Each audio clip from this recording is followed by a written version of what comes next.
മരിച്ച് തലക്കീനോതി പള്ളിക്കുഴിയിൽ വയ്ക്കുമ്പോഴും കോൺഗ്രസ് ആയിരിക്കും. പറയുന്നത് BRM ഷഫീറാണ്. കോൺഗ്രസ് നേതാവാണ്, മികച്ച പ്രാസംഗികനാണ്.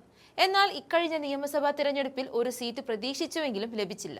പിന്നാലെ കഴിഞ്ഞ ദിവസം വക്കീൽ കുപ്പായം അണിഞ്ഞ് തിരികെ ഔദ്യോഗിക ജീവിതത്തിലേക്ക് മടങ്ങി എന്ന ഷഫീർ പറഞ്ഞിരുന്നു. അതിനു പക്ഷേ പലരും അർത്ഥം കണ്ടത് കോൺഗ്രസിൽ നിന്നും ഷഫീർ പടിയിറങ്ങുന്നുവെന്നാണ്. ഈ വാർത്തകൾ പ്രചരിക്കുമ്പോഴാണ് ആദ്യം പറഞ്ഞ വാക്കുമായി വീണ്ടും ഷഫീർ രംഗത്ത് വന്നത്. മരിച്ച് തൽക്കീനോതി പള്ളിക്കുഴിയിൽ വയ്ക്കുമ്പോഴും കോൺഗ്രസ് ആയിരിക്കും. തന്റെ ഫേസ്ബുക്ക് കുറിപ്പിൽ വികാരപരമായിട്ടാണ് ഷഫീർ പ്രതികരിച്ചിരിക്കുന്നത്.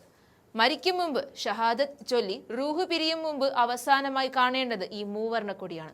ഇന്നത്തെ എന്റെ സാഹചര്യം വെച്ച് ആരും വിലപേശണ്ട, വാർത്ത ചമയ്ക്കേണ്ട. പാർട്ടി വിട്ടൊരു നിലപാടുമില്ല. ഇതുവരെ ജീവിച്ചത് വക്കീൽ പണിയെടുത്താണ്.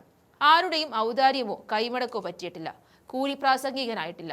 എന്റെ പാർട്ടിക്ക് എനിക്ക് സീറ്റ് തരാനും നിഷേധിക്കാനുമുള്ള അവകാശമുണ്ട്. സീറ്റ് തന്നപ്പോൾ അഹങ്കരിച്ചിട്ടില്ല. തരാത്തപ്പോൾ ഒരു ഇല പൊഴിയുന്ന ശബ്ദം പോലും ഉണ്ടാക്കിയിട്ടില്ല, ഉണ്ടാക്കുകയുമില്ല. കലാപങ്ങൾക്ക് തീ പകർന്നിട്ടില്ല.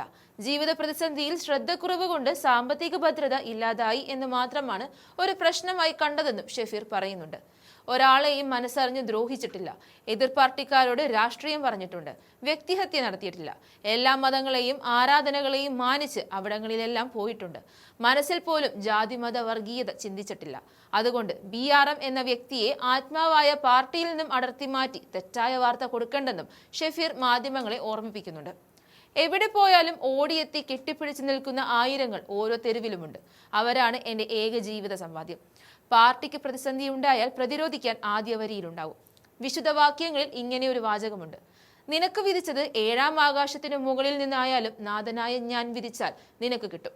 നിനക്ക് വിധിച്ചില്ലെങ്കിൽ 2 ചുണ്ടുകൾക്കിടയിൽ നിന്നായാലും തെറിച്ചു പോകപ്പെടും. ഈ ഖുറാൻ വാക്യങ്ങൾ ചേർത്താണ് ഷഫീർ പോസ്റ്റ് അവസാനിപ്പിക്കുന്നത്. കഴിഞ്ഞ ദിവസം വക്കീൽ കുപ്പായം അണിഞ്ഞു നിൽക്കുന്ന ഒരു വീഡിയോയിൽ ഷഫീർ ഇങ്ങനെയാണ് കുറിച്ചത്: ജീവിതമാർഗത്തിലേക്ക്, തിരക്കുകളിൽ നിന്നും മടങ്ങി, ഇനി ഇവിടെ തുടരും. തുറന്നു വെച്ച താളുകൾ അടയ്ക്കും, അടച്ചുവെച്ച ഫയലുകൾ വീണ്ടും വീണ്ടും പഠിച്ചു പറയും. ഇതിനു പിന്നാലെയാണ് ഷഫീർ ഔദ്യോഗിക ജീവിതത്തിലേക്ക് തിരിച്ചുവെന്നും കോൺഗ്രസ് പാർട്ടിയിൽ ഇനി കാര്യമായ റോൾ വഹിക്കില്ലെന്ന രീതിയിലുമുള്ള വാർത്തകൾ വന്നത്. ഈ ഊഹാപോഹങ്ങളെ തള്ളുന്നുണ്ട് ഷഫീർ. ചാനൽ ചർച്ചകളിലും പൊതുവേദികളിലും മാസായി രംഗപ്രവേശനം നടത്തി എതിരാളികളെ അനങ്ങാൻ അനുവദിക്കാത്ത ഷഫീറിന്റെ പ്രകടനം കോൺഗ്രസിനെ പലകുറി രക്ഷിച്ചിട്ടുണ്ട്. അദ്ദേഹം പാർട്ടിക്ക് മുതൽക്കൂട്ടാണെന്ന കാര്യത്തിലും തർക്കമില്ല. സംഘടനാ രംഗത്ത് മാത്രമല്ല, പാർലമെന്ററി രംഗത്തും അതിശക്തമായി തന്നെ ഷഫീർ വരണമെന്ന് പാർട്ടി പ്രവർത്തകർ ആഗ്രഹിക്കുന്നുണ്ട്. തുടർച്ചയായി ഭരണം നഷ്ടപ്പെട്ട് മറ്റുള്ളവരുടെ പരിഹാസം മാത്രം കേൾക്കുന്ന സമയത്ത് മുതിർന്ന നേതാക്കളിൽ പലരും ചാനൽ എന്ന് കേൾക്കുമ്പോൾ ഓടി ഒളിക്കുമായിരുന്നു. അന്നും നെഞ്ചുവിരിച്ച ചാനൽ ചർച്ചകളിൽ പങ്കെടുത്ത് കോൺഗ്രസിന്റെ മുഖം രക്ഷിച്ച ചുരുക്കം ചില യുവ നേതാക്കളിൽ ഒരാളാണ് BRM ഷഫീർ. നിയമസഭാ തെരഞ്ഞെടുപ്പിൽ മത്സരിക്കാനുള്ള യോഗ്യത ഷഫീറിനുണ്ടായിരുന്നു. എന്നാൽ ചില ഒത്തുതീർപ്പുകളുടെ ഭാഗമായി ഷഫീറിന് സീറ്റ് നൽകാൻ സാധിക്കില്ലെന്ന് അറിയിക്കുകയായിരുന്നു നേതൃത്വം.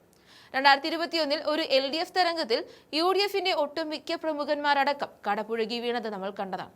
എങ്കിലും പല നേതാക്കളും തോറ്റ മണ്ഡലങ്ങളിൽ തന്നെ ക്യാമ്പ് ചെയ്ത് ആ മണ്ഡലം തിരിച്ചുപിടിക്കാൻ തയ്യാറെടുത്തു കഴിഞ്ഞതാണ്. ഷഫീർ വർക്കലയിൽ നിന്നാണ് ആദ്യം ജനവിധി നേടിയത്. എന്നാൽ പിന്നീട് വർക്കലയിൽ ചില സാമുദായിക സമവാക്യങ്ങളിൽ മാറേണ്ടി വരുമെന്നുള്ള സൂചന ലഭിച്ച ഷഫീർ പിന്നീട് നെടുമങ്ങാട് മണ്ഡലത്തിലാണ് സജീവമായി രംഗത്തുണ്ടായിരുന്നത്. കഴിഞ്ഞ തവണ നെടുമങ്ങാട് കോൺഗ്രസ് സ്ഥാനാർത്ഥിയായിരുന്ന പ്രശാന്ത് ഇപ്പോൾ പാർട്ടി മാറി CPMൽ ചേരുകയും ഇപ്പോൾ തിരുവിതാംകൂർ ദേവസ്വം ബോർഡ് പ്രസിഡന്റുമാണ്. ഈ സാഹചര്യത്തിൽ കോൺഗ്രസിന് അവതരിപ്പിക്കാൻ കഴിയുന്ന ഏറ്റവും മികച്ച സ്ഥാനാർത്ഥി BRM ഷഫീർ തന്നെയായിരുന്നു. എന്നാൽ CPI വിട്ട് രംഗത്ത് വന്ന മീനാങ്കൽ കുമാറിനെയാണ് അവിടെ കോൺഗ്രസ് മത്സരിക്കാൻ തിരഞ്ഞെടുത്തത്.